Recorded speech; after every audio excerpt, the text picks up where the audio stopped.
આજના વિડીયોમાં આપણે જોઈશું કે કેવી સ્ત્રી વિધવા બને છે અને પોતાના કયા પાપથી સ્ત્રી સમય પહેલાં વિધવા બને છે। શું એ નસીબ છે?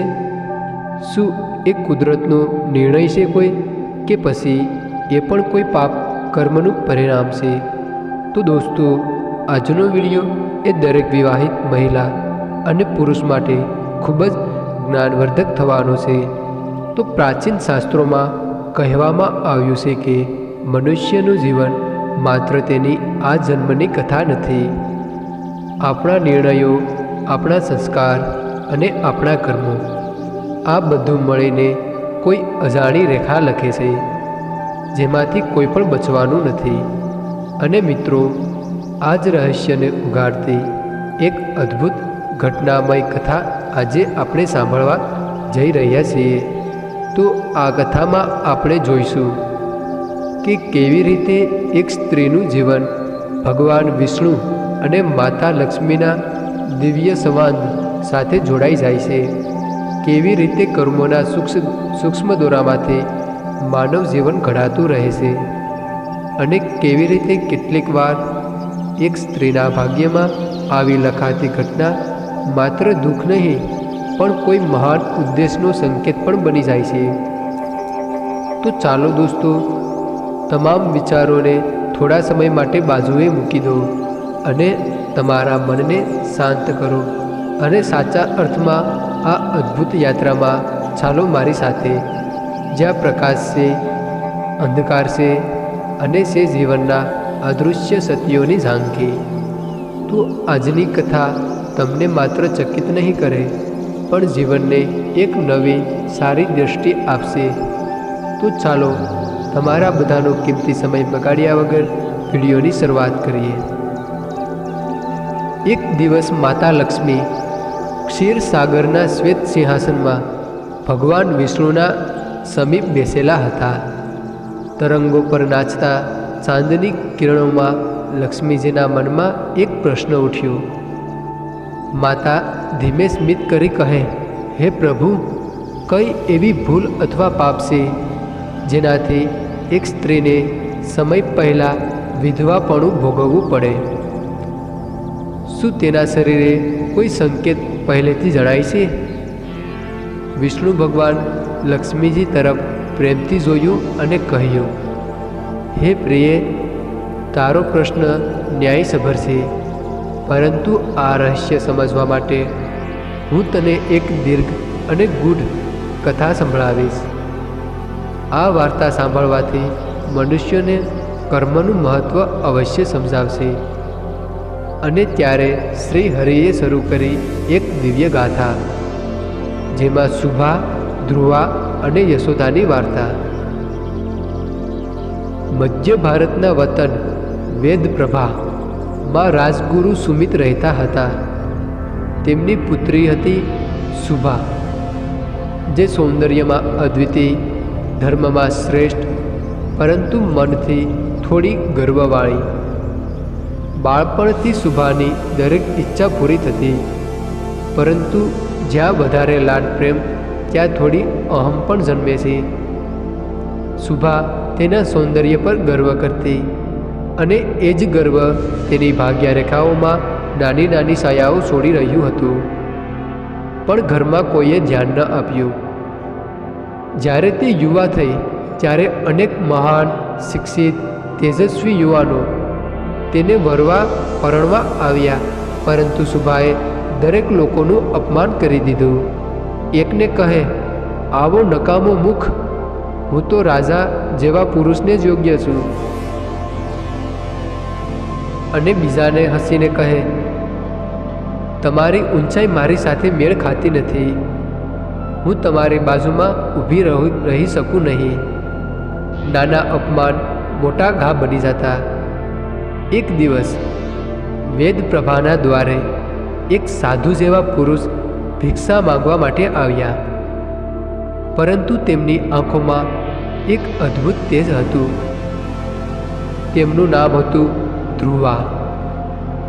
જો કે વેશ તેનો ભિક્ષુકનો હતો, પરંતુ ચાલમાં, વાણીમાં અને નજરમાં સામ્યનું શાંત સામર્થ્ય હતું.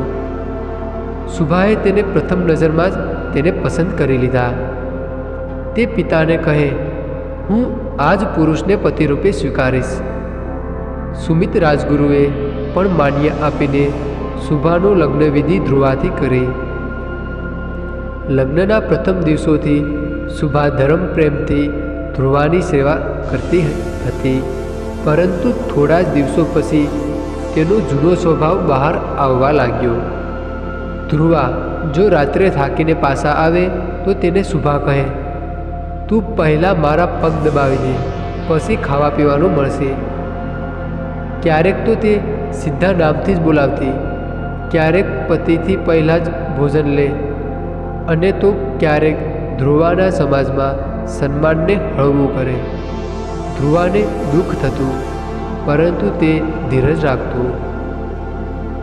એક દિવસ તેણે સુભાને અંતમાં કહ્યું, સુભા, ગર્વ એ સ્વભાવને ખાલી કરે છે. પતિ પત્ની પ્રેમથી જીવે ત્યારે જ જીવન સુંદર બને છે. પણ સુભાએ જવાબ આપ્યો, હું આજે પણ સુંદર છું. મારા જેવી પત્ની તો 100 વર્ષમાં પણ એક ન મળે. ધ્રુવા મૌન રહ્યો, પરંતુ આ મૌન વ્રજ સમાન હતું. હવે આગળ સમય પસાર થયો. એક દિવસ સુમિત પર રાજ્ય ભંડારમાં કૌભાંડનો આરોપ મુકાયો. આ આરોપથી રાજાએ ગુસ્સે ભરાઈ રાજગુરુનું સ્થાન છીનવી લીધું અને તેની તમામ સંપત્તિ કબજે કરી અને તેમને કેદમાં મૂકી દીધા. એક રાતમાં આલિશાન મહેલ એક કાળંબા બનેલો.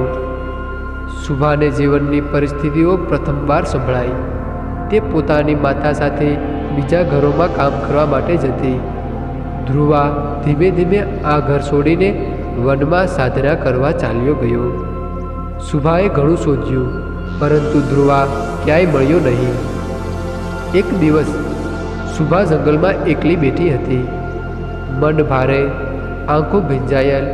ત્યારે અચાનક પાછળથી રણકાર આવ્યો. એક જંગલી ચિત્તો ધસી આવ્યો.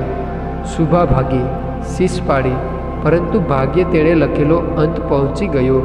ચિત્તાએ તેની ઉપર હુમલો કર્યો અને તેના પ્રાણ પંખીની જેમ ઉડી ગયા.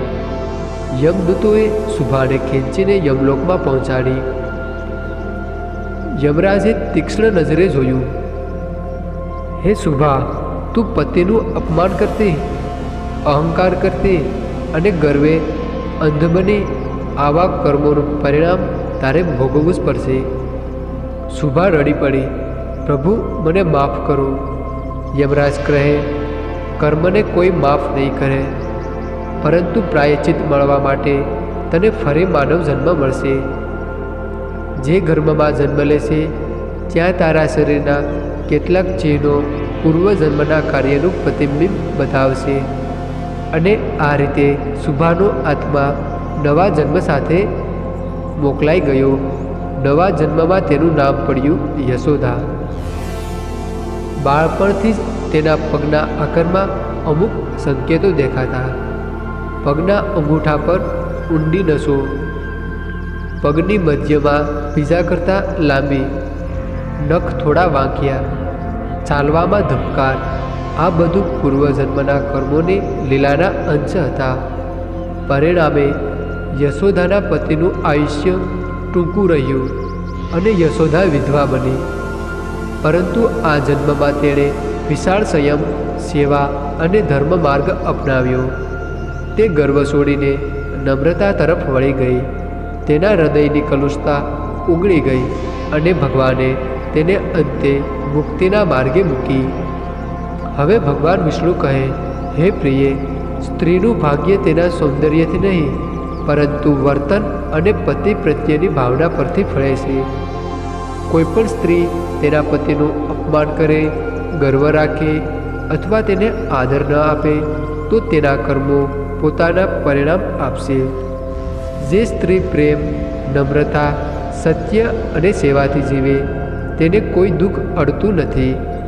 લક્ષ્મીજી નમ્ર થઈને કહ્યું, હે પ્રભુ, આ કથા મનુષ્ય માત્રને કર્મફળનો સાચો પાઠ શીખવશે. તો દોસ્તો, આ કથા માત્ર ભય કે શંકા માટે નહીં, પરંતુ કર્મનો ઊંડો સિદ્ધાંત સમજાવે છે. પતિ પત્નીનું સંબંધ સન્માન, પ્રેમ અને માનથી ટકે છે. કોઈપણ ચિહ્નો અથવા લક્ષણો વ્યક્તિનું અંતિમ ભાગ્ય નથી, પરંતુ સારા કર્મો ભાગ્યને બદલી શકે છે. જે પોતાના જીવનને નમ્રતા, શ્રદ્ધા અને ધર્મથી જીવે તેના જીવનમાં ક્યારેય પણ દુર્ગતિ થતી નથી. તો દોસ્તો, હવે જો તમે આ કથા વિશે કંઈક કહેવા માગતા હો તો વિડીયોની કોમેન્ટ બોક્સમાં પોતાનું મંતવ્ય જરૂર જણાવતા જજો. તો દોસ્તો, તમામ મિત્રો મનમાં પોતાની કુળદેવી માતાનું નામ સ્મરણ કરે, અને જો તમને સારું લાગે તો વિડીયોની કોમેન્ટ બોક્સમાં પોતાની કુળદેવી માતાનું નામ અવશ્ય લખતા જજો. તો દોસ્તો, અમારી આ ચેનલ પર આવા જ વિડીયો અનેક મૂકેલા છે, અને આવા વિડીયો અને સારી કથાઓ જોવા માટે અમારી ચેનલને અત્યારે જ જરૂર સબસ્ક્રાઈબ કરી દેજો, અને વિડીયો ગમ્યો હોય તો વિડીયોને લાઈક પણ કરી દેજો.